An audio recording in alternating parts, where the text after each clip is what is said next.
Experience more with the Dometic TRT140M Rooftop Tent, featuring such highlights as a quick setup, spacious interiors, well-ventilated doors and windows, and plenty of storage options. Protected by a durable water-resistant PVC tent cover, it can handle just about anything that's thrown at it. The TRT140M features double-layered windows that allow for plenty of airflow throughout the tent. Despite its robust construction, it's lightweight thanks to the aluminium frame.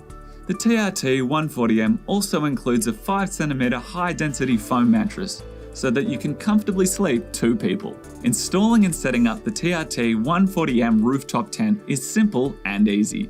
Lift the rooftop tent onto the roof racks with the help of another person. To secure the rooftop tent to the roof racks, simply slide the bolts into the rails so that there is one on each side of the roof rack. Then fix the washer, U-bolt plate, and nut to the bolt. Do the same for all 4 corners. To set up the rooftop tent, remove the PVC cover and the ladder.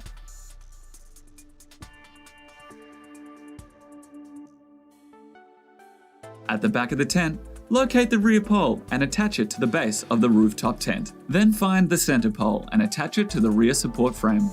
At the canopy, locate the front pole and attach it to the front support frame. Packing down the TRT140M Rooftop Tent is as easy as setting it up. Detach the front pole from the front support frame and push back the canopy. Inside the rooftop tent, detach the center pole from the rear support frame. At the back of the rooftop tent, detach the rear pole from the base of the rooftop tent. Unclip and place the ladder on top of the rooftop tent. Then simply place the PVC cover over the rooftop tent. You'll be able to feel at home even in the great outdoors, thanks to the Dometic TRT140M Rooftop Tent.